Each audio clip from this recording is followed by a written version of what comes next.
Hello guys, আসসালামু আলাইকুম। Good morning to everybody. সবাই আশা করি ভালো আছেন। আজকে একটা পারফিউম নিয়ে কথা বলবো, জাস্ট একটা, বাট অন্যান্য বিষয় নিয়ে কথা বলবো অ্যাজ ইউজুয়াল। লম্বা লম্বা ভিডিও করি। তো আপনারা ভিডিওর শুরুতে রিভিউটা দেখতে পারেন, এরপর যদি ভিডিও দেখতে ইচ্ছে না করে স্কিপ করতে পারেন, সমস্যা নেই। বাট এক্সট্রা কথা বলার সময় আমার অভাব, এটা হচ্ছে আমার শুরু থেকে আমি ভিডিও করে আসছি, লম্বা লম্বা ভিডিও। তো পারফিউম নিয়ে কথা বলি, দেশ নিয়ে কথা বলি, জীবন নিয়ে কথা বলি, আপনার শুনতে অনেক কথা ভালো লাগে। সো করে যাব। ওকে, সো সকাল বাজে হচ্ছে 3:30। প্রচণ্ড খারাপ ওয়েদার, আমি বলবো ইভেন বৃষ্টির পরেও গুমোট যে ভাবটা এটা খুব একটা যায় নাই। একটু নর্মাল যে বাতাসটা থাকার কথা সেটা নাই। তো সব মিলায় মানে শরীরটা একটু খারাপ লাস্ট কয়েকদিন ধরে, এবং মেজাজটা একটু খারাপ আছে বিকজ আপনারা দেখছেন যে মানে কাজ করি যখন, অনেক সময় কাজের মাসের শেষের দিকে স্পেশালি মানে একটু মন মেজাজ খারাপ থাকে স্বাভাবিকভাবেই। কারণ মাসের শুরুটা যেমন আপনি যখন আপনার বেতন পান বা বেতন ঢুকে তখন কিন্তু মন ভালো থাকে রিলেটিভলি। কারণ ব্যাপারটা হচ্ছে তখন আপনি মানে এই সত্যি কথা, আমাদের এটা যদি কেউ না মানেন আমার কিছু করার নেই, বাট টাকা পয়সা হাতে থাকলে মন সবসময় ভালো থাকে। এটা ধরেন ভালো খাওয়া দাওয়া করা যায়, একটু জিনিসপত্র কেনা যায়, বাট মাসের শেষের দিকে আসলে একটু স্ট্রাগল শুরু হয়। লাস্ট স্পেশালি 10টা দিন একটু স্ট্রাগল করে চলতে হয়। যারা স্পেশালি পারফিউম কেনেন তাদের পারফিউম কিনতে না পারলে ভালো লাগে না, এটা একটু স্বাভাবিক।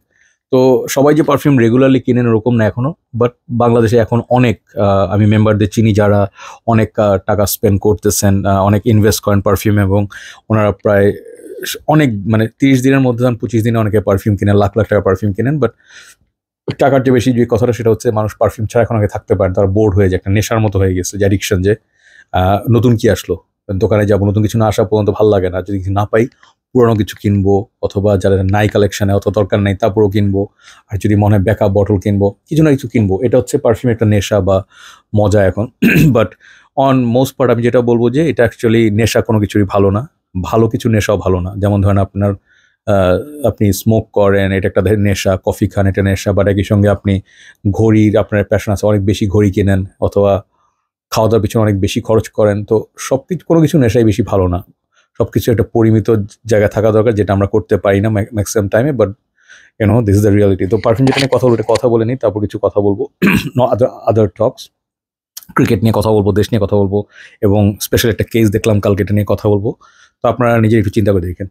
তো নতুন পারফিউম যেটা আসছে এটার নাম হচ্ছে হাওয়াস একল্যাট, সরি, গলার একটু বসা, আইসক্রিম খাইছি পুরা 600, ইজ ইট কল 600, কি বলে, লিটার না, আপনার ওই যে যে ব্লুবেরির ইয়োগার্ট যে ইগলুর যে নতুন একটা ডাব্বার মধ্যে বেচে 600 হোয়াট এভার তো grams or something, I don't know কি বলে, যে ডাব্বাটা যেটা হচ্ছে 1 লিটারের কম, 600 গ্রামস, হ্যাঁ, এক সিটিং পুরো খেয়া লাইছি। সো কালকে অনেক ঠান্ডা ছিল, মানে সরি গরম ছিল, তো ক্রেভিং হইতেছিল, বাট এটা ঠিক হয়নি করা, কারণ অনেক গলার অবস্থা 12টা। হাওয়া সেকলার নতুন আসছে, এটা লেটেস্ট ফ্ল্যাঙ্কার ইলানে 6 ফ্ল্যাঙ্কার, এবং এছাড়াও আরেকটা আসছে হাওয়াস পিঙ্ক, যেটা আমি এখনো পাই নাই। এটা অনেকে জানেন না, মার্কেট এক্সিস্ট করে। পিঙ্ক আর এটা আপনার এখন ফ্র্যাগ্রেন্টিকা এনলিস্ট করে নাই, এবং পিঙ্ক এবং একলার দুইটাই মেয়েদের জন্য করা হয়েছে। তো ওকে, তো সোফার হাওয়াস, হাওয়াস ফায়ার, আইস, ব্ল্যাক, এলেক্সির, এই সবগুলো হচ্ছে আপনার ছেলেদের ছিল, হ্যাঁ। তো হাওয়াসের ফেম যেটা আছে এটা অনেকে ইউজ করেন। হাওয়াস এখন মেয়েদের 3টা আছে, পিঙ্ক, একল্যাট আর ফেম। এবং আপনারা কেন হাওয়াসের এই লাইনগুলো দেখতে পারেন সেটা হচ্ছে, এক নম্বর হচ্ছে প্রাইস পয়েন্ট ওয়াইজ। এখন আমি একটা জিনিস বলি, ডিজাইনার পারফিউম আমি দেখি মার্কেটে টেস্টার, ফর এক্সাম্পল ওয়াইএসএল এর ব্ল্যাক ওপিয়াম, কিংবা ধরেন অন্যান্য যে পারফিউমগুলো, কোনো পারফিউম 10-15 হাজার টাকার নিচে নাই, মানে ইনসেন প্রাইসিং। ডিজাইনার পারফিউম কেনা মানে হচ্ছে যে একদম পকেট একটা বড় ধরনের মানে কি বলবো, যে ক্ষতির সম্মুখীন করা। এবং মানে আলটিমেটলি আপনার ওই প্রাইসে 3টা পারফিউম কিনতে পারেন মিডল ইস্টার্ন, ভালো ডিসেন্ট। এই প্রাইস যদি বলেন ধরেন 4500 টাকার মধ্যে এর চেয়ে ভালো পারফিউম আপনার ডিজাইনারে পাবেন না ফর শিওর। কেন পাবেন না বলছি, একটা হচ্ছে পারফরমেন্স। পারফরমেন্স কথা বলে নেই, পারফিউম রিভিউ করছি, এবং এটার রিভিউ আর কেউ করে নাই এখন পর্যন্ত ওয়ার্ল্ডে, আমি সবার আগে করছি। এটা হচ্ছে পারফরমেন্স ইনসাইনলি গুড। এটা আপনার শার্টে মারলে অনেকক্ষণ সময় থাকে। এটা আমি কেন ইউজ করি আপনাদের বলবো। এটার পারফরমেন্স A+, অ্যামেজিং। প্রত্যেকটা হাওয়াসের মোরাললেস পারফরমেন্স খুব ভালো, বাট কিছু কিছু মানুষ ভালো পারফরমেন্স পান না, এটা তাদের হয়তো মেবি স্কিন কেমিস্ট্রির সঙ্গে কাজ করে নাই, কিংবা ধরেন একটু নতুন, একটু সময় দিতে হবে। তো ফর সাম রিজন মানুষ বলে হাওয়াস, হাওয়াস আইস এগুলো লাস্ট করে না, বাট আমার কাছে প্রত্যেকটা হাওয়াসের লংজিভিটি মিনিমাম 8.5 আউট অফ 10। সেই হিসেবে দেখলে এটার performance 9.5 out of 10, amazing performance. মানে লংজিভিটি যেরকম ভালো, প্রজেকশন সেরকম ভালো, ভেরি অয়েলি। আমি এটা নর্মাল পারফিউম আমি মানে গরমের সময় আরও বেশি স্প্রে করি, 8-10টা স্প্রে করি, এই কারণে লংজিভিটি অনেক ভালো পাই। তো একটু বেশি করে স্প্রে করলে আপনারা ভালো পাবেন। এবং মেয়েদের ক্ষেত্রে এত বেশি স্প্রে করার দরকার নেই। মেয়েদের মেয়েরা অনেকটা ব্লেসড ইন এ ওয়ে যে মেয়েদের সঙ্গে পারফিউম অনেক বেশি লংজিভিটি কাজ করে, ধরেন অনেক বেশি থাকে মেয়েদের উপরে। ওনারা যদি চুলে ইউজ করে, ওনাদের স্কিন অনেক ডেলিকেট, আমাদের মতো রুক্ষ না, সেই ক্ষেত্রে মেয়েদের উপরে মানে পারফিউম অনেক বেশি লাস্ট করে, প্রজেক্ট করে। তো সেই ক্ষেত্রে এটা আমি বলবো 2-3 স্প্রে মারলে আপনার সারাদিনের 7-8 ঘন্টার উপরে কাভারেজ পাবেন। তো স্মেলের দিয়ে গেলে এটার আমি কোনো আইডিয়া ছিল না যখন আমি নিছি। আমি ফ্র্যাগনেন্টিকা বাংলাদেশে দেখি ফার্স্ট ওনারা আনতেছে, তাই আমি বলছিলাম তাপসী আপুকে বলছিলাম, আপু আমাকে সবার আগে এটাকে পাঠাবেন যাতে আমি রিভিউ করতে পারি, বাংলাদেশে হোক বিদেশে হোক, একটু আমার এই ব্যাপারটা আছে। এবং আমি আলহামদুলিল্লাহ পাওয়ার সাথে সাথে ওই দিনই রিভিউ করি নিশ ইমপ্রেশন। আমি যখন প্রথম ওয়েটটা দিই, এটা আমি অলরেডি বুঝে গেছি পারফরমেন্স যথেষ্ট ভালো হবে, বাট আমি জানতাম না এটা কিসের ক্লোন, আমি জানতাম এটা মেয়েদের। তো এটার সিমিলার হচ্ছে মানে অরিজিনাল যেটা, সেটার নাম হচ্ছে আপনার পারফিউম ডি মার্লি ডেলিনা এবং ডেলিনা রোজ অর রোজে। তো আমি দুইটাই রিভিউ করছি আমার চ্যানেলে, জয়ামিন চ্যানেলে। আমার এক সময় ছিল পারফিউমগুলো, অথবা আমি কারো থেকে নিয়ে রিভিউ করছিলাম, মনে নেই। But excellent longevity wise Delina was beautiful, longevity perfect, box সুন্দর, বটল সুন্দর। বাট 80 ml ছিল এবং ওই সময় দাম ছিল maybe if I am not mistaken 13,000-14,000 এরকম টাকায় পাওয়া যেত, 14,500 টাকা। এখন এইসবের দাম 20-25-এর উপরে চলে গেছে। তো ওইটার আবার অনেকগুলো ডুপ আছে, আমি বলছি না যে ওটা কোনো ডুপ নাই, অল্টারনেটিভ নাই। মেবি লাতাফা বা আরও কিছু কিছু হাউসের, মিডল ইস্টার্ন, প্যারিস কর্নার, ওরা হয়তো করছে, হ্যাঁ। এবং ওগুলো আপনার 2-3 হাজার টাকায় পাওয়া যায়, সেই হিসেবে এটার দাম একটু বেশি ডেফিনেটলি। বাট আপনি যদি আমাকে জিজ্ঞেস করেন যে ওটার সঙ্গে এগুলোর পার্থক্য কী, যেগুলো একটা দুইটা আছে সাফিনা বা আমি নামগুলো ঠিক মনে নাই, এটা কারা করছে আপনার উড ফর গ্রেটনেস যারা ক্লোন করছে, উড ফর গ্লোরি, লাতাফা, হ্যাঁ লাতাফাগুলো পারফরমেন্স এটার কাছে নাই। ওকে, আমি আপনাদের জাস্ট ফ্র্যাঙ্কলি বলি, ওগুলো 2-3 ঘন্টা 4 ঘন্টার মধ্যে পাবেন, এটার মানে সার্ভিস 7-8+ ঘন্টা। So for less than double the price you get double the performance and more. Okay, so সেই হিসাবে পারফরমেন্স অনেক ভালো এবং স্মেল ডেলিনার সঙ্গে অনেক অনেক মিলে। আমি স্প্রে করার সাথে সাথে বুঝতে পারছি ডেলিনা, আমি বলছিও, এবং পরে আমাকে আপু বলছেন যে ভাই এটা ডেলিনার ডুপ। আমি বলছি অলরেডি আমি রিভিউতে বলে দিয়েছি আপু, because I could detect the smell. এবং এটার মধ্যে আপনার টার্কিশ রোজ বা বুলগেরিয়ান রোজ, এবং রোজ নোট আছে যেটা হচ্ছে মেইন প্লেয়ার। এছাড়াও আপনার অনেক ফ্রুটি নোট আছে, লিচি আছে, লিচু, তারপরে মেবি এটার নাম কি, পেয়ার, হ্যাঁ, যেটা আপনার সিকে রিভিল কিংবা আপনার আলট্রামেল এসব ক্লাবিং পারফিউমে থাকে, সুইটনেস। তো এটা যদিও মেয়েদের মার্কেট, মানে মেয়েদেরকে মার্কেট করে করা হয়েছে, এবং অনেকে বলবেন যে মেয়েদের পারফিউম তো আমি ইউজ করি না, ফেমিনিন পারফিউম ভালো লাগে না। Absolutely fine, no problem. But আমি শুরু থেকে ফর সাম রিজন আমার কাছে পারফিউমের কোনো জেন্ডার নাই, আমার কাছে যেটা ভালো লাগে ইউজ করতে আমি সেটা ইউজ করি। লাকস পুর ফ্যাম, one of the best perfumes for women and also for man. এত সুন্দর smell, black opium by YSL, decadence, তারপর হচ্ছে আপনার লাভিয়েবেল, আরেকটা পারফিউম ছিল ফ্লাওয়ার বম, আমার কাছে ছোট একটা বোতল আছে এখানে সামার রাখা আছে, ছোট্ট ওইখানে। তারপরে আরও আছে আরমানি, সি, লেডি মিলিয়ন। এই পারফিউমগুলোর বৈশিষ্ট্য হচ্ছে আপনার সুইটনেস, ভার্সাচি, ভার্সেন্স, আরও অনেক অনেক পারফিউম আছে আমার ছিল, এলিয়েন, থিয়েরি মিউগলারে, এঞ্জেল, ওম্যানিটি। অনেক পারফিউমের মধ্যে আপনারা ইউনিসেক্স ভাইব খুঁজে পাবেন, যেটা হচ্ছে সবাই ইউজ করতে পারে, স্পেশালি ওয়াইএসএল ওপিয়াম পুরম, sorry YSL black opium. Unbelievable smell, unbelievable. আপনি যদি এগুলো পারফিউম স্মেল করেন, সব মেয়েদের পারফিউম কিন্তু ভালো লাগে না, কিছু পারফিউম আছে অনেক feminine, Burberry for her, CK Reveal for her, হ্যাঁ। কিছু কিছু পারফিউম আছে আমার গুচির, মেয়েদের ফ্লোরা, এগুলো আমি ইউজ করতে পারি না। বাট কিছু পারফিউম আছে আমার উপর খুব ভালো ক্লিক করছে, আমার সঙ্গে ভালো গেছে, এবং আমি পুরাই মানে ইউজ করে কমপ্লিমেন্টও পাইছি। People said good things about my perfume, like let's say Flowerbomb লাগাই গেছি, মানুষজন আমাকে বলছে ভাই স্পাইস বমের চেয়ে এটা বেশি ভালো লাগতেছে। সো এরকম হয়।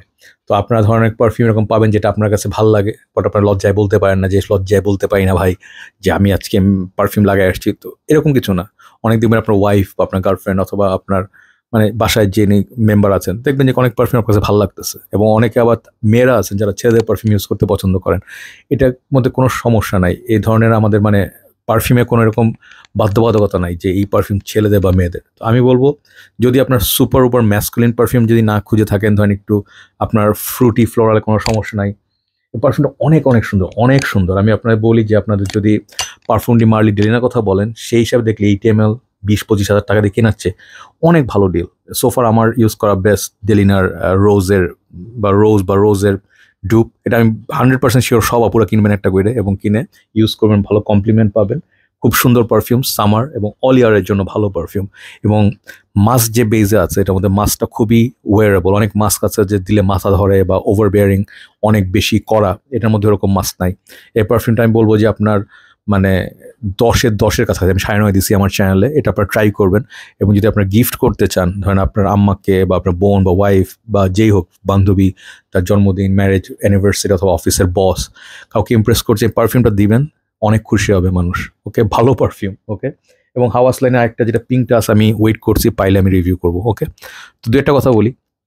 অ্যাজ ইউজুয়াল এখান থেকে আপনারা ভেঙে পড়তে পারেন, কেটে পড়তে পারেন, বিকজ এই কথাগুলো এক্সট্রা কথা, পারফিউমের সঙ্গে হয়তো সম্পর্কিত না। তো আপনাদের সঙ্গে শেয়ার করি এই কারণে যে মানে মাঝে মাঝে মনে হয় প্ল্যাটফর্মটা সবসময় বলি, যেহেতু পাইছি, দু একজন আমার সঙ্গে গল্প করতে ভালো লাগে। তো আপনারা যদি মানে ফুড ফর থট আপনারা নিয়ে চিন্তা করতে পারেন, যেগুলো আসলে মানে is it relevant or not. একটা জিনিস ফার্স্ট যেটা নিয়ে কথা বলতে চাই, গতকালকে খুব ডিস্টার্বিং জিনিস দেখলাম। এটা হচ্ছে আপনার যারা চেনেন ওনাকে, সেটা ওনার নাম হচ্ছে সিদ্দিকুর রহমান মেবি। উনি নাটক করেন, নাট্যশিল্পী, এবং ওনাকে আমি চিনি 69 নাটক দিয়ে। মোস্ট প্রবাবলি এটা ছিল আপনার ফারুকির নাটক, ফারুকি সাহেবের নাটক। এবং সিরিজটা আমি ওই সময় অনেক নাটক দেখতাম। একটা সময় ছিল এইটা, তারপর হচ্ছে আপনার আরেকটা নাটক ছিল 91বর্তী, তারপর হচ্ছে আপনার 420। এই নাটকগুলো ওই সময় খুবই ভালো লাগতো আমার কাছে, যে নাটকগুলো রিলিজিয়াস না, মানে রিলিজিয়াস বলা ঠিক না, বাট আমি একদম প্রত্যেকটা এপিসোড বাই এপিসোড ডাউনলোড করে দেখতাম অথবা ইউটিউবে দেখতাম। তো ওখানে একটা ক্যারেক্টার ছিল সিদ্দিক, খুব মানে ভোম্বল টাইপের একটা, মানে ও ভোম্বল টাইপের একটা ক্যারেক্টার প্লে করতো, এবং লাস্টে দেখা যায় সারাক্ষণ হাসতো, কিন্তু লাস্টে হাসি সে দেখাতো আসলে অনেক লাইফ অনেক ট্র্যাজিক বা সামথিং। তো ও লাস্টে কান্নাকাটি করতো বা সামথিং এরকম কিছু। তো সিদ্দিককে আমার বিরক্ত লাগতো শুরুতে, এরপর দেখছি ওর ক্যারেক্টারটা মানে ও যেরকম অভিনয় করছে এটা আসলে খুব ইউনিক ছিল। তো আনফর্চুনেটলি সিদ্দিক লোকটা গতকালকে আমি দেখলাম একটা রাস্তায় ধরা খেয়ে এসে প্রচণ্ড মাইর খেয়েছে, এবং তাকে থানায় সোপর্দ করা হয়েছে। তো এই জিনিসগুলো হঠাৎ করে শকিং মনে হয়। যেমন শকিং একটা নিউজ বলি আপনাদের, যেমন আমি দেখছিলাম আসাদুজ্জামান নূরকে কেউ গিয়ে থাপ্পড় দিছিল, হ্যাঁ। তো হঠাৎ করে দেখলে বা শুনলে মনে হয় কি শকিং একটা জিনিস, এবং আমি এগুলো জাস্টিফাই করবো না, এগুলো ডেফিনেটলি রং, মানুষের মব জাস্টিস জিনিসটা ঠিক না। কিন্তু এখানে আপনি একটা জিনিস বলি, একদম নিউট্রাল পয়েন্ট অফ ভিউ থেকে বলি, কারো সাইড না নিয়ে, বিএনপি আওয়ামী লীগ বা অন্য কারো সাইড না নিয়ে। এই যে লোকটা অ্যাক্টর, তারপর ধরেন আমাদের অ্যাক্টর আরও আছে যে বঙ্গবন্ধু চরিত্রে যে অভিনয় করছিল, নাম কি ছেলেটার, লম্বা করে ছেলেটা যে অ্যাক্টরটা, আপনি বুঝতে পারেন কার কথা বলতেছি। এরা এবং অনেকে চাটুকারিতা করতে গিয়ে, মানে একটা দলের প্রতি তাদের আনুগত্য দেখাইতে গিয়ে বা পাওয়ারে যেতে গিয়ে, ফেরদৌস, রিয়াজ, শুভ, আরিফিন শুভ, তারপর হচ্ছে অ্যাক্ট্রেসের মধ্যে শমিকা স্যার, আরও অনেক আছে, বিদেশে থাকে, এখন চলে গেছে। তো এরা সবাই জানেন একটা দলের পার্টিকুলার দলের দালালি করে। দালালি বলবো বিকজ তাদের এখানে একটা স্বার্থ আছে। স্বার্থটা কি, যে আমি আমার ফেম ইউজ করে আমি এমপি হব, লাইক আসাদুজ্জামান নূর হয়েছিলেন, কবরী হয়েছিলেন, মাশরাফি হয়েছিল, সাকিব হয়েছে। তো এই লোকগুলো, মানুষগুলোর মধ্যে আমি বিশ্বাস করি না যে দেশপ্রেমের জন্য বা দেশপ্রেমের তাগিদে এরা দেশের মানে সেবা করার জন্য এরা দলে ঢুকছে বা রাজনৈতিক প্রভাব চাইছে। তাদের আইডিয়াটা হচ্ছে আমি, আমার নাম আছে যেহেতু, আমি পাওয়ারে ঢুকে আমি মোটামুটি আখের গুছাই নিব, এবং আমি পাওয়ারফুল বড়লোক হব। এবং বাংলাদেশের পলিটিক্সের জিনিসটা হচ্ছে এটা, বিজনেসটা হচ্ছে যে আমি পাওয়ারে কোনোভাবে ঢুকতে পারলে আপনার মোটামুটি লালে লাল, বিদেশে লাখ লাখ বাড়ি, লাখ লাখ বাড়ি না, অনেক বাড়ি, অনেক জমি। আয়ুব বাচ্চু ভাই বলে গেছেন যে টাকা করি, ধন সম্পত্তি। ওই যে আয়ুব বাচ্চু ভাই আমার গুরু, মানে গুরু এ অর্থে না যে আমি ওনার কাছে শিখছি বা গান শিখছি এরকম কিছু, বাট ছোটোবেলা থেকে উনি আমার হিরো। ওকে, তো 3.5 হাত মাটি গানটা যারা শুনছেন তারা জানবেন যে গানটার একটা খুব ডিপ মিনিং আছে, এবং অনেকে এটা রিয়েলাইজ করে না। যখন যারা মানে একদম শেষ সময় চলে আসে, তখন তারা বুঝে যে এই দুনিয়ায় যা যা অন্যায়ভাবে কামাইছে এগুলো কিছুই নিয়ে যেতে পারবেন না। তো এই যে মানুষটা মাইর খেলো, কেন খাইলো? বিকজ সে নট অনলি পলিটিক্সে ঢুকলে সমস্যা নাই, বাট ছাত্রদের এগেনস্টে যখন মানে সরকার মানে দমনপীড়ন একদম নৃশংসতা চালাইছিল, তখন এই জিনিসগুলোকে প্রমোট করা কিংবা এই জিনিস সাপোর্ট করে আরও বেশি করে চিল্লানো, সরকারকে তুষ্ট করার জন্য আজে বাজে কথা বলা। এবং সে, আমি যতদূর জানি যে বিএনপির নেতা তারেক ওনাকে নিয়ে অনেক বাজে বাজে কথা বলছিল যে তার এইটা হওয়া উচিত। তো এটার সুবাদে তাকে একটা ভালোই জনরোষে পড়তে হয়েছে, এবং মানুষ তাকে কঠিন পিট্টি দিয়েছে। এবং এছাড়াও এর ওয়াইফ এর আগে তাকে ছেড়ে চলে গেছে, এটা পার্সোনাল লাইফ, বাট এটা নিয়ে অনেক কান্নাকাটি করছে, হোয়াটএভার, তার বাচ্চাকে ছেড়ে চলে গেছে। বাট আপনারা দেখেন যে ভুল সিদ্ধান্ত নিলে মানে সম্মান দেওয়া নেওয়ার মালিক আল্লাহ। আমার কালকে সম্মান থাকতে পারে, নাও থাকতে পারে, আমিও খারাপ সাইডে পড়তে পারি, আমাকে কেউ ধরেন মারতে পারে, পিড়াইতে পারে, অপমান করতে পারে, এটা স্বাভাবিক। বাট এই যে ইনসিডেন্টটা হইলো, সে একটা বড় ধরনের ইউনিভার্সিটি মানে মুভি স্টার না হইলো, একটা নাটকের একটা স্টার, আসাদুজ্জামান নূর একটা স্টার, তানহা হালিম একটা স্টার ছিলেন, ওনাদের একটা সম্মান ছিল। এই মানুষগুলোর সম্মানটাকে ছেড়ে দিয়েছে যে আমার সম্মান দরকার নেই, আমার দরকার টাকা, আমার দরকার পাওয়ার। এবং মানুষ যা মনে করে সোহানা আসা বা যাই বলুক এরা পুরো দেশের মানুষের কাছে ঘৃণিত। একটা দল বাদ দিয়ে তাদেরকে কেউ সাপোর্ট করে না। এবং আপনারা যখন মানুষের রিপ্রেজেন্টেটিভ হবেন, অভিনেতা, অভিনেত্রী, নৃত্যশিল্পী, ম্যাজিশিয়ান, স্পোর্টস পার্সন, আপনাদের কাজ হচ্ছে দেশের যে শিল্প, দেশের যে স্পোর্টস অঙ্গন, আপনাদের যে সেক্টর, এটা আপনাদের তুলে ধরা রেগার্ডলেস অফ গভর্নমেন্টে কী আছে। আপনারা দলাদলি করতে পারেন না, আপনারা রাজনৈতিক মানে তত্ত্বে বিশ্বাস করতে পারেন, বা রাজনীতিতে ঢুকা আসলে আমার কাছে মনে হয় কতটা যুক্তিযুক্ত আমি জানি না। বাট আপনাদের মানুষের যে এত বছরের ভালোবাসা, যেন আসাদুজ্জামান নূর একদম আইডিয়াল এক্সাম্পল। উনি, আপনারা যারা আসাদুজ্জামান নূরকে দেখেন নাই, যারা খালি আওয়ামী লীগের এমপি হিসেবে ছিলেন, তাদের আগে একটা তার পরিচয় ছিল যেটা হচ্ছে বাকের ভাই, কিংবা ধরেন নান্দাইলের ইউনুস। তারপর ধরেন নাটক করতে হুমায়ুন আহমেদের একদম কি ক্যারেক্টার উনি ছিলেন। এবং হুমায়ুন আহমেদের নাটকগুলোকে পপুলার করার পিছনে যেসব অ্যাক্টরদের হাত আছে, আলী জাকের, আসাদুজ্জামান নূর, আফজাল, তারপর হচ্ছে আপনার আবুল হায়াত, এরকম অনেক অ্যাক্টর ছিলেন, হুমায়ুন ফরিদি স্যার। তো এই মানুষগুলো যা দিয়ে গেছে আমাদের, ওই সময় নাটকটা ছিল একটা মানে গ্লোরিয়াস টাইম।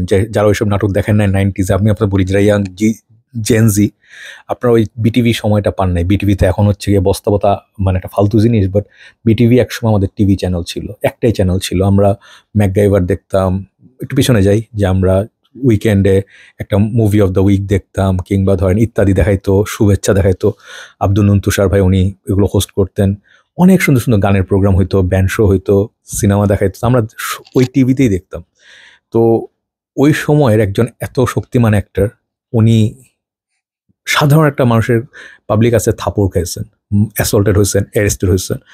এগুলো এমনি এমনি হয় নাই। এবং even though I feel sorry for them, at the same time I don't have any sympathy for them. কারণটা কি জানেন? কারণ তারা মানুষের সাইড ছেড়ে তারা একটা দানবের সাইডে চলে গেছেন। এবং তারা যদিও অনেকে খারাপ কিছু করে নাই, মাশরাফি আমার জানা মতে মানুষের উপর কোনো অত্যাচার করে নাই, বাট সে একটা দলের সাপোর্ট দিছে যেই দলটা মানুষের বিপক্ষে। এবং মাশরাফি মানুষের লিডার থেকে শুরু করে উনি ওই সরকারের সাইডে চলে গেছেন। এখন উনি যত কিছুই বলেন, তাকে মানুষ হয়তো অনেকে এখনও ভালোবাসে, চায়, সাকিবকেও চায়, বাট ওই সরকারের সাপোর্ট করার কারণে তাকে এখন মানুষ তাকে অনেক ঘৃণা করে, দেশের সাধারণ মানুষ। তো এই সিদ্দিকের কাহিনীটা আপনাদের এই জন্য বললাম যে আমাদের সবাই মনে রাখা উচিত যে আমরা সাধারণ মানুষ। এই আরেকটা এক্সাম্পল যদি সাথে সাথে দিই, সেটা হচ্ছে আমাদের ফারুক, ক্রিকেটার ফারুক যিনি ছিলেন, এখন তাকে নাম ধরে বলি, ফারুক ভাই আর বলবো না। উনি যখন বিসিবিতে জয়েন করে, আমি অনেক অনেক খুশি হয়েছিলাম যে ফাইনালি পাপন গেছে। মানে এই শালায় 900 কোটি টাকা বোর্ড বলে খালি নিজের চালায়, এটা চালায়, কেউই ভালো না। ফারুক, মিস্টার ফারুক, উনি দেখছেন আপনার কী করছে এবং কী করে স্বেচ্ছাচারিতা চরমে চলে গেছে, দামি গাড়িতে চড়ে। এখন তার ভাবভঙ্গি মানে টোটাল সাধারণ একটা অ্যাভারেজ জো থেকে সে এখন ভিআইপি। এই যে ভিআইপি মেন্টালিটি আমাদের মধ্যে ঢুকে, পাওয়ার বেশি দিন থাকবে না ভাই, লিখে রাখেন। এই মানুষটা ভাবছে 4-5 বছর পরে থাকতে পারে, আখের গুছাইতে পারে, অনেক বড় হতে পারে, সে জমি কিনে, আমি বিসিবির প্রেসিডেন্ট, আমি এত বিঘা জমি কিনলাম। সে যখন ক্রিকেট খেলছে তার এত টাকা ছিল না, তার কিছুই ছিল না এত কিছু করার জন্য। এখন ক্রিকেট বোর্ডের মানুষের টাকা মেরে তারা এখন ফুলে ফেপে মাফিয়াতে পরিণত হচ্ছে। এখন পুরো বিসিবিটা কন্ট্রোল করে তামিম ইকবাল, ফারুক, আকরাম খান এবং নাফিস ইকবাল, আর হচ্ছে তামিমের ভাই। হ্যাঁ, এরা হচ্ছে একটা সিন্ডিকেট। তো একটা সময় ছিল কি পাপন অ্যান্ড গং, তখন সাকিবের কর্তৃত্ব ছিল। সাকিব যেহেতু আওয়ামী লীগের ছিল, যদি আওয়ামী লীগ পাওয়া থাকতো সাকিব মেবি নেক্সট বিসিবির বড় পোস্ট পেতো, যেটা এখন তামিম পেতে যাচ্ছে। তো এই সিন্ডিকেট মানুষ থেকে মানুষে ঘুরে, বাট আলটিমেটলি কি হয় আপনারা একটু দেখেন। আপনারা বারবার আমি আপনাদের বলি, মানুষ কখন এগুলোতে আসলে বদার করে না। মানুষ এমন এমন ইস্যু নিয়ে লাফায় যেগুলো দেশের বাইরের। দেশের ভিতরে আমাদের ক্রিকেটটা শেষ হয়ে গেছে। জিম্বাবুয়ের সঙ্গে এখন আমাদের মানে কালো ঘাম বের হয়ে যায় ওদেরকে হারাইতে। হ্যাঁ, প্রথম টেস্টে তো হারছি, এই টেস্টও যে জিতবো এমন কোনো আমি বলতে পারি না অ্যাসিওরেন্স আছে, বিকজ ভালো স্টার্ট পাওয়ার পরেও আমাদের ব্যাটসম্যানরা মানে টপাটপ আউট হয়ে যায় একদম, মানে থার্ড ক্লাস শট খেলে। বা ইভেন মুশফিক, হ্যাঁ, সে এত বছর ধরে খেলতেছে, এত ফেইলিয়ার, এমন বাজে একটা রান নিতে গিয়ে একটা আউট হয়ে যায়। দলের মানে যেই দল জিম্বাবুয়ে গেছে 500 রান করার কথা, 600 রান করার কথা, সেই দল 300-400 করতে খাবি গায়। তো আলটিমেট লসটা হচ্ছে আমাদের দেশের। এটা মানুষকে বুঝেন। আমি যখন এগুলো কথা বলি তখন আমাকে বলে যে আপনি পাগলের প্রলাপ বকতেছেন, আপনি বেশি বলেন, বেশি বুঝেন, এবং এগুলো আসলে আননেসেসারি। আমাদের দেশের ট্রেন্ডটা আসলে কি, যে আমরা অন্যায় করব, যারা অন্যায় করে তাদেরকে সাপোর্ট করব। যত বড় বড় কথাই বলি, এন্ড অফ দ্য ডে আমরা অন্যায়টাকে সাপোর্ট করব। হ্যাঁ, অন্যায়টাকে সাপোর্ট করবো অর্থে যে এটার এগেন্সে কোনো আওয়াজ তুলবো না। ফারুক এখনও কী হয় বিসিবির প্রেসিডেন্ট থাকে, রিয়াজ আজিমের রিপোর্ট দেখছেন, দেব চৌধুরীর রিপোর্ট দেখছেন, তারপরে জুলকারনাইন সাহের রিপোর্ট দেখছেন। এই লোকের যতগুলো অপকর্ম পর্যন্ত হয়েছে এবং সে একা একা বোর্ড চালাচ্ছে। সে প্রথমে বলছিল যে আমি ভালো ভালো লোক নিয়ে আসবো বিসিবি চালানোর, যাতে বিসিবি ভালো হয়, বিপিএল ভালো হয়, ক্রিকেটের মান ভালো হয়। সে আসার পর থেকে ক্রিকেটের মান এখান থেকে শুরু করে এই বিপিএলে দেখছেন রাজশাহীর মালিক টাকা দেন প্লেয়ারদের এখনও পুরোপুরি যখনও যাচ্ছে তাই। তারপর হচ্ছে এখন আমাদের যে লোকাল প্রিমিয়ার ডিভিশন চলছে এখানে ম্যাচ ফিক্সিং চলতেছে। হ্যাঁ, দু একজন লোক এখনও সে আওয়ামী আমলের লোকজন এখনও বোর্ডে আছে, তারা এই সব গুটি চাল করতেছে। তামিম এত বড় হার্ট অ্যাটাক হওয়ার পরে সে একটু হলেও তো সচেতনতা আসা হচ্ছিল যে ভাই আমি মেবি একটা আল্লাহ থেকে সাইন যে নতুন জীবন পাইছি, একটু ভালো কিছু করি। তার সেই ওই মাতবরি নাট্য, ওই নাটক, ওই যে মায়া কান্না, এসব এসে দুদিন পর ড্রামা করা অব্যাহত আছে। সে একা এসে একটা টিমের জন্য জিতানোর জন্য সে তার তাহিদ হৃদয়ের জন্য যা ড্রামা করলো, এটা কোনো দেশে মানে নর্মাল ক্রিকেটের সিস্টেম হতে পারে না। একটা লোক কখনো আপনার এত পাওয়ারফুল হওয়া উচিত না। সব কিছু জনগণের ভোটে হওয়া উচিত, মানুষের জানার অধিকার আছে কি হচ্ছে। আপনি এত কোটি টাকা লেনদেন হচ্ছে ফারুক সাহেবের এখানে ওখানে, তো এগুলো সে করছে। এবং সে এখন বাংলাদেশের একটা নেচার আছে, পাওয়ার টাকা দেখলে মানুষের হুশ হারায় যায়। এটা স্বাভাবিক, বিকজ তারা অনেকে কখনো দেখে নাই জীবনে। ফারুক সাহেব এত টাকা কখনো জীবনে দেখে নাই। This is why he is liking his new car, his new this. তো আমি আপনাদেরকে বলবো যে আপনারা এগুলো নিয়ে আন্দোলন করেন না কেন? যারা এত কঠিন মানে আপনাদের মধ্যে মানে প্যালেস্টাইনের জন্য এত ভালোবাসা মায়া, আপনার নিজের দেশের জন্য কোনো মায়া নেই কেন? আপনার দেশকে যারা শেষ করে দিচ্ছে, অন্যায় করছে, অন্যায় মানে হচ্ছে দেশে, এবং দেশে যে খারাপ জিনিসগুলো হচ্ছে, এগুলো নিয়ে আপনারা কোনো আন্দোলন করেন না কেন? আমাদের দেশে এই যে মানুষ ভিক্টিমাইজড হচ্ছে, এতগুলো বাচ্চা ভিক্টিমাইজড হচ্ছে, মানে মারা যাচ্ছে, অ্যাসল্ট হচ্ছে, চুরি ডাকাতি হচ্ছে, এই যে টেসলা রিক্সা, আমি জাস্ট বলি আমাদের ধানমন্ডির প্রত্যেকটা মাথায় যেখানে একটু বিজি 3-4 লাইন ধরে রিক্সা দাঁড়ায় থাকে, এবং আপনার গাড়ি বের হতে গেলে, মানুষ বের হতে গেলে আপনার ঘুরে গিয়ে রং সাইডে গিয়ে মেইন রোডে উঠতে হয়, কিংবা ইউনিমার্টের সামনে, মানে ইবনে সিনার সামনে পুরা রাস্তা ফাঁকা, ও যাতে 5-6 লেন, পুরা রাস্তাটা বিশাল বড়, মানে এখানে 4টা লাইনে গাড়ি চলতে পারে।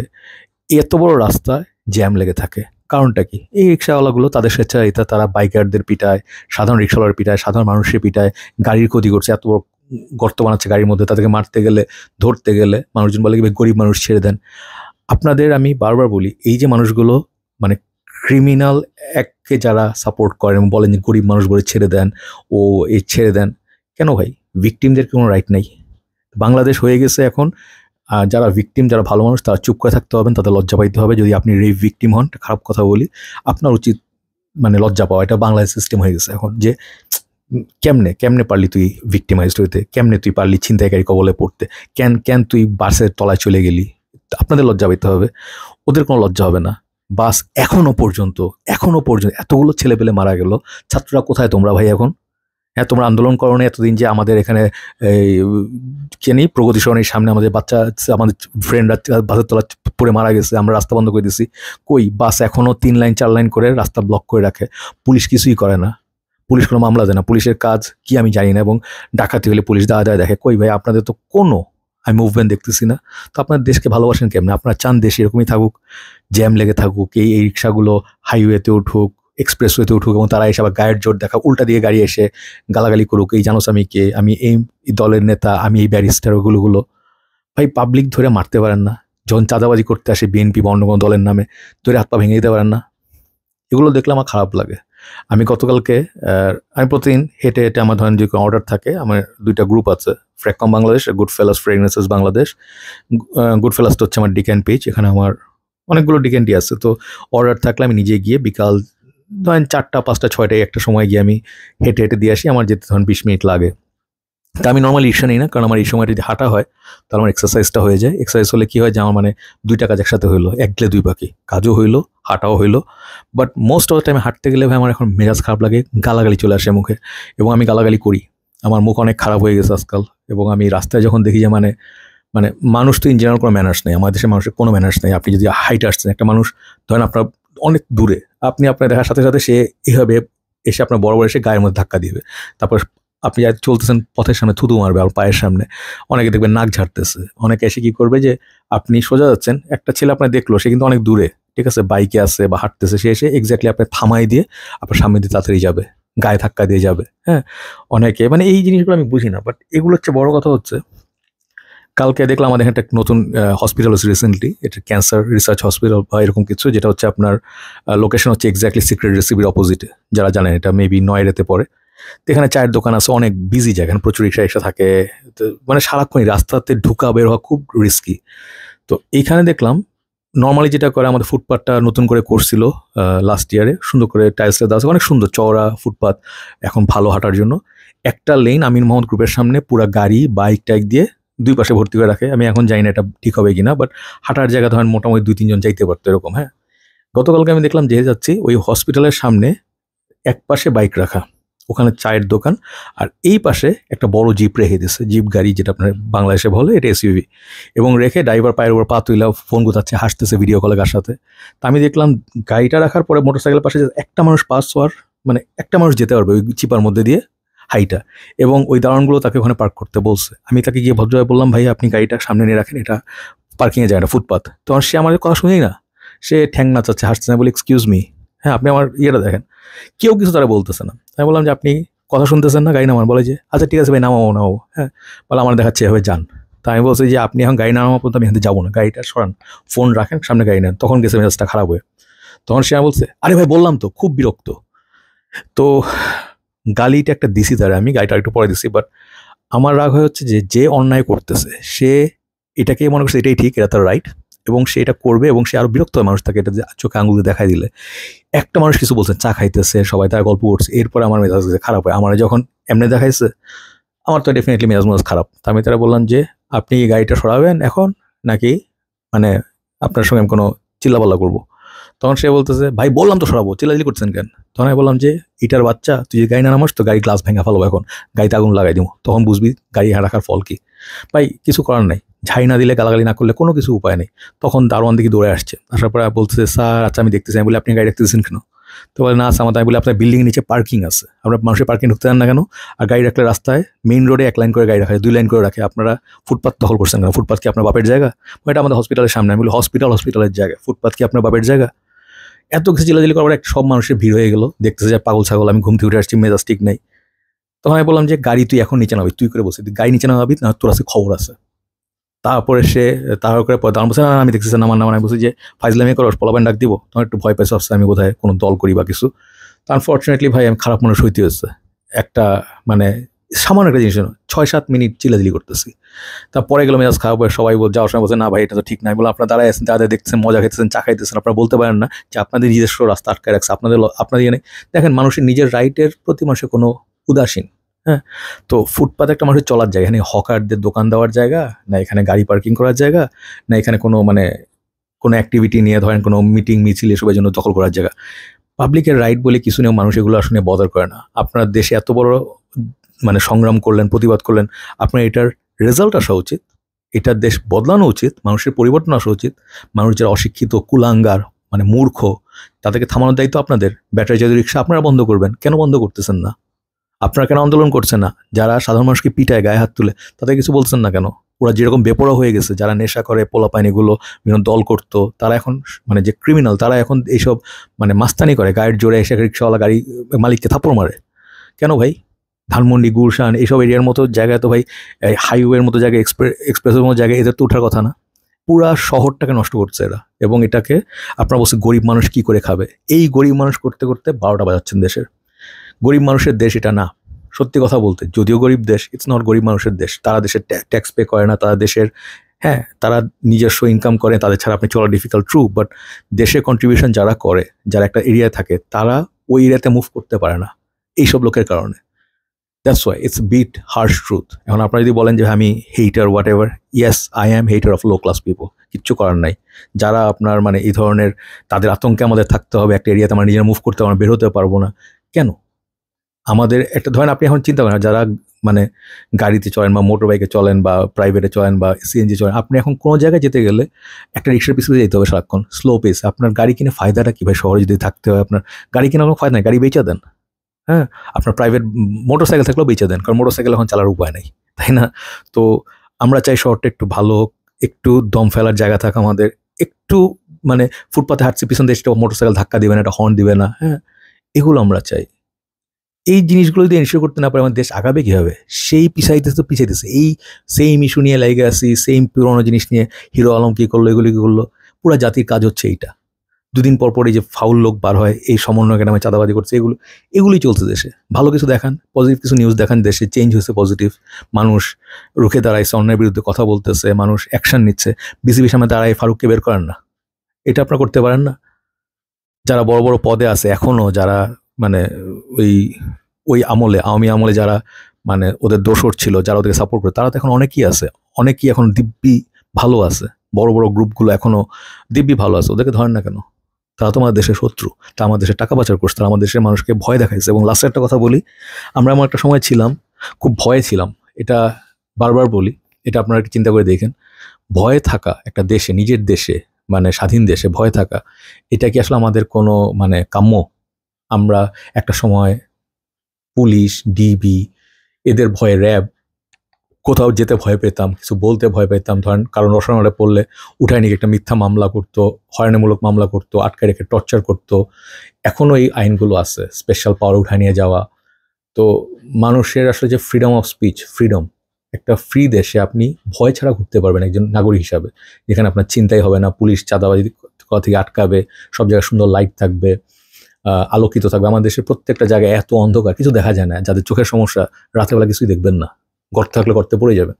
যেটা বলতেছি যে এখনও আমার কাছে মনে হয় যে দেশটা ওই জায়গাতেই আবার যাবে। একদল গেছে, আরেক দল এসে, তুই জানোস আমি কে, চাঁদাবাজি, তারা ধরে নিয়ে যায়, তারা সর্বা।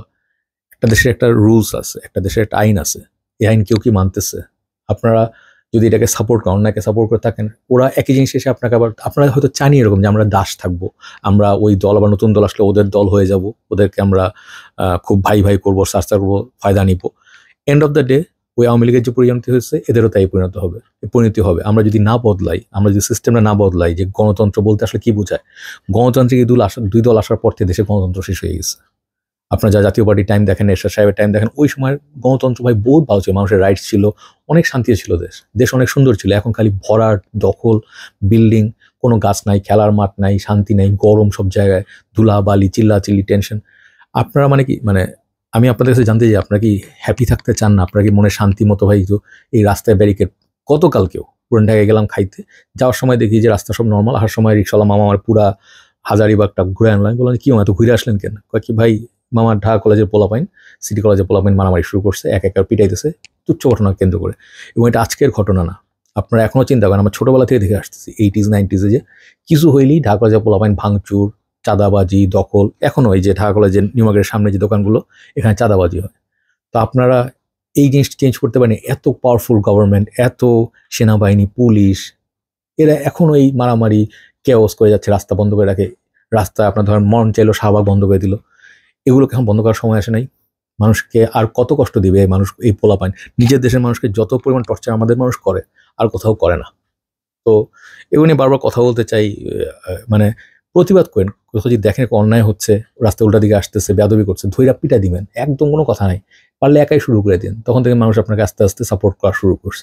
সব ভালো থাকেন, কথা হবে। এবং গরম অনেক বাড়তেছে, সাবধানে থাকেন। এবং ম্যাক্সিমাম পারফিউমের এখন আসলে খুব একটা মানে এফেক্টিভনেস নাই।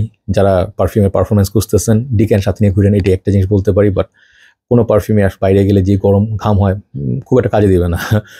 বাট মানে আপনার ভিডিও দেখেন, ফ্র্যাগ্রেন্টিকাতে দেখেন, নোটস ব্রেকডাউন দেখেন, মানুষ কী বলে দেখেন, গ্রুপে জিজ্ঞেস করেন যে ভাই এই পারফিউমটা ভালো কিনা। এবং সর্বোপরি যেটা হচ্ছে যে আমি একটা জিনিস বলে শেষ করি, সেটা হচ্ছে পারফিউম গ্রুপের স্টেক হোল্ডার হচ্ছে তারাই, যারা গ্রুপগুলোকে সচল রাখে, যারা পারফিউম কিনে একটা সাইড, আরেকটা হচ্ছে যারা পারফিউম ইউজ করে, scent of the day post দেয়, কোয়েরি করে, আলোচনা করে, এবং গ্রুপের বছর পর বছর তারা এই গ্রুপটাকে আগায় নিয়ে যায়।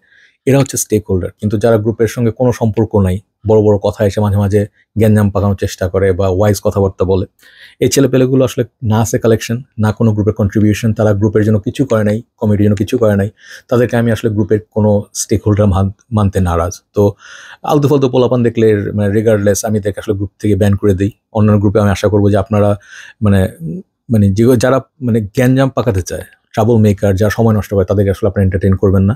সেক্ষেত্রে গ্রুপটা সুন্দর থাকবে। সব ভালো থাকেন, কথা হবে। আসসালামু আলাইকুম।